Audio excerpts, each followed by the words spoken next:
Bapak Ibu Saudara-saudara yang saya kasih dalam Tuhan Yesus Kristus, bacaan yang ditentukan minggu ini menjadi perenungan bagi kita tentang orang yang disembuhkan oleh Yesus dari sakit kusta.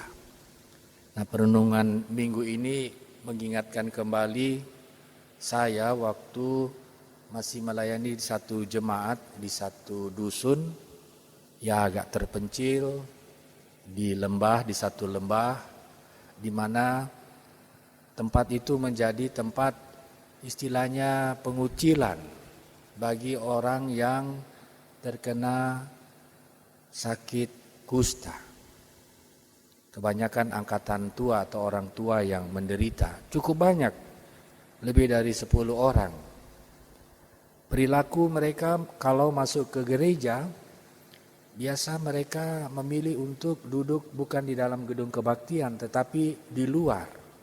Rupanya mereka tahu diri bahwa mereka sakit dan juga perilaku orang-orang di sekitar ada yang merasa risih bahkan merasa jijik karena penyakit kusta itu yang biasa disebut lepra itu membuat badan kita pun anggota tubuh, misalnya jari, dia kalau sudah kena, dia bisa putus.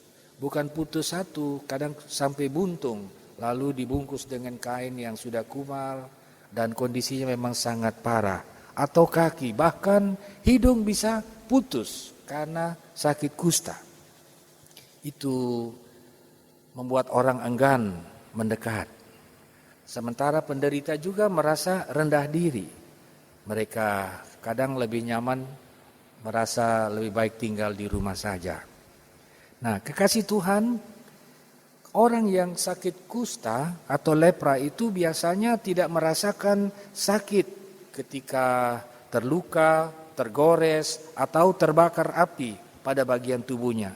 Karena apa? Karena kusta atau lepra adalah penyakit yang menyerang sel-sel saraf di dalam tubuh seseorang, sehingga saraf perasa sehingga orang tidak merasakan. Jadi biasanya seorang penderita penyakit kusta akan mengalami kerusakan sel pada tubuhnya sehingga membuat kulitnya rusak, anggota tubuhnya hilang, bahkan membusuk. Nah, penderita kusta dianggap najis di zaman Israel kuno. Bagi orang Israel kuno, sesuai peraturan yang berlaku saat itu, penderita kusta tidak boleh tinggal bersama di dalam kota. Dan itu diatur, kalau kita membaca di dalam kitab Imamat pasal 13, ada depo aturan. Kalau orang tubuhnya ada bintil-bintil, lalu memutih, lalu menyebabkan tubuhnya menjadi hilang satu saat itu, ada.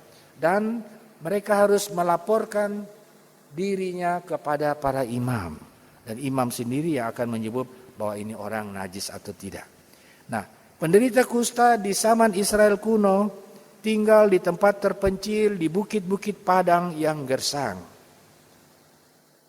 Kalau mereka pergi ke kota, itu hanya untuk membeli persediaan makanan dan sebagainya. Itu pun kalau bertemu dengan orang, berpapasan dengan orang, mereka harus menghindar sambil berseru atau menyebut diri mereka najis. Jadi memang sangat menderita. Sehingga orang lain dibuatnya juga menyingkir.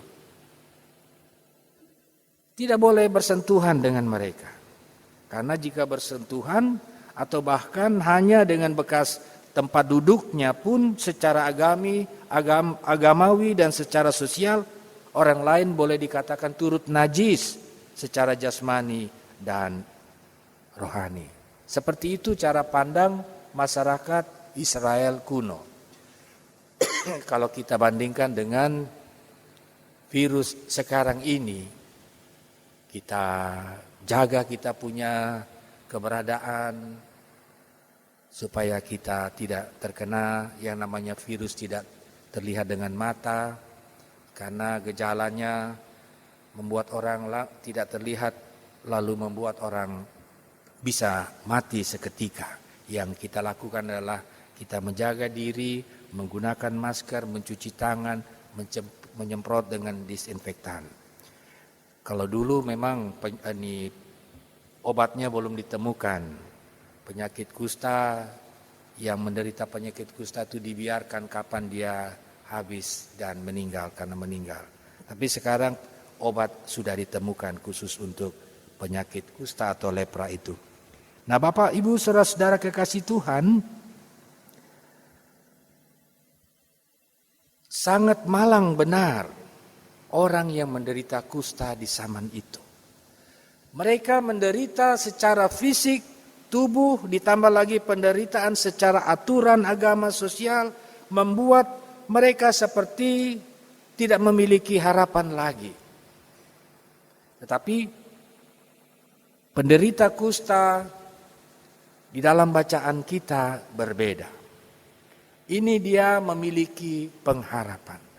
Dia memiliki satu keyakinan yang kuat bahwa Yesus sanggup menyembuhkan dirinya dari sakit kusta. Nah, rupanya di tengah kerumunan dia berusaha untuk masuk bertemu dengan Yesus dan memohon belas kasihan Yesus. Ia berjumpa dengan Yesus dan membuat situasinya jadi berbeda.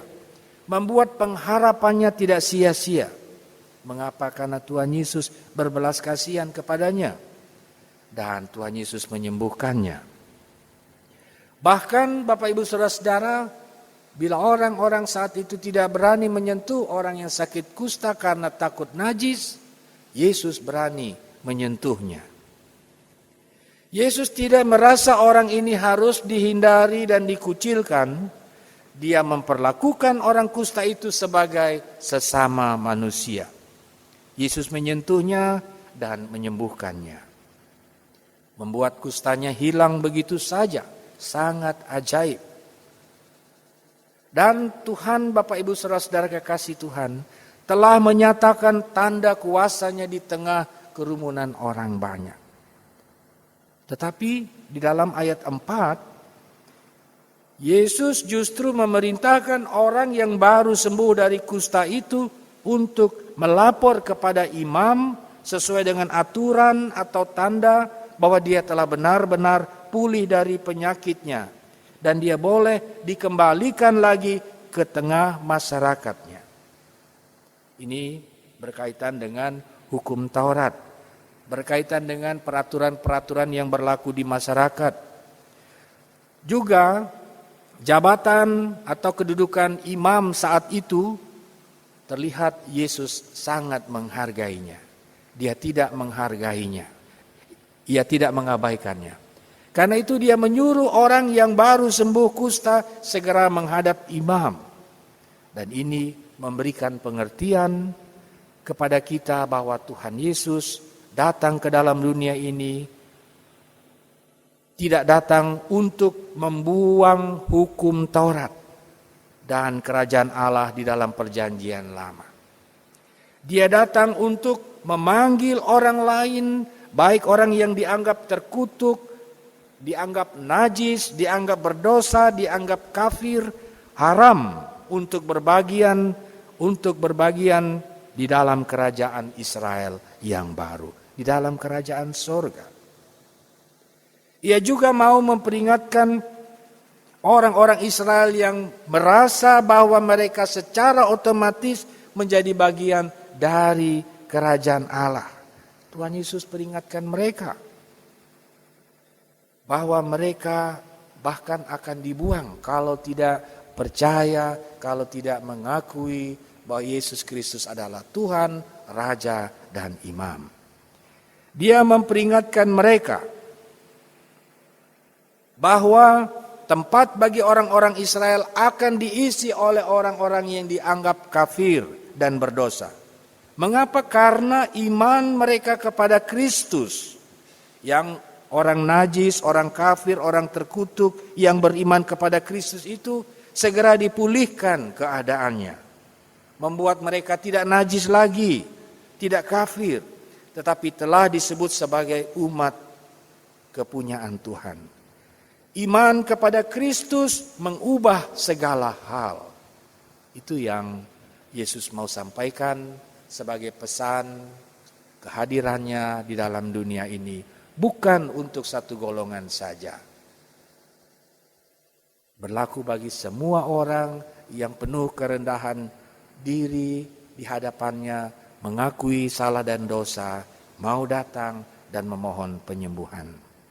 Nampak bagi kita Bapak Ibu Saudara-saudara kekasih Tuhan, Tuhan kita Yesus Kristus telah menjadi jalan yang mendamaikan orang-orang dari bangsa lain, orang-orang yang dianggap tidak layak, masyarakat kelas bawah, sekaligus juga batu sandungan yang membuat Israel tersandung.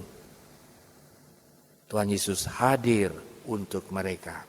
Siapa mereka? Mereka adalah orang-orang yang beriman.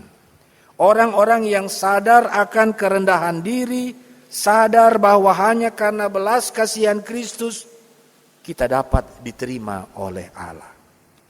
Orang kusta ini sadar dirinya telah dianggap najis, tidak layak dan diusir dari masyarakat, dan dia hanya bisa memohon belas kasihan Tuhan di dalam keadaannya itu. Ia memohon kepada Yesus dan Yesus mendengarkan keluh kesahnya. Keluh kesah Bapak Ibu Saudara-saudara dan saya, pergumulan berat Bapak Ibu Saudara-saudara saya, dapat kita bawa kepada Yesus. Kita memohon belas kasihan. Pengasihannya berlaku sampai saat ini. Menjadi pertanyaan, pernahkah kita datang kepada Yesus dengan perasaan yang sangat tidak layak? Bahkan untuk mencoba memohon kepada Dia pun terasa begitu tidak pantas. Kita merasa kotor dan sangat cemar oleh karena tutur kata, perilaku hidup kita yang jauh daripada kehendak Tuhan. Bapak Ibu Saudara-saudara kekasih Tuhan, sadarilah bahwa diri kita begitu cemar. Sedangkan Kristus betapa mulia dan kudusnya, Ia di atas segala sesuatu. Tidak ada yang dapat kita andalkan. Karena itu perasaan sangat tidak layak semestinya menjadi milik kita atau kita miliki. Sehingga ketika dengan iman kita sadar bahwa Tuhan Yesus telah menerima kita dan mengangkat kita dari posisi sebagai orang berdosa yang tidak layak. Bahkan kita menjadi bagian dari Israel baru di bawah pemerintahan Kristus anak Daud itu. Maka kita pun akan berjuang demi kemuliaan Sang Raja.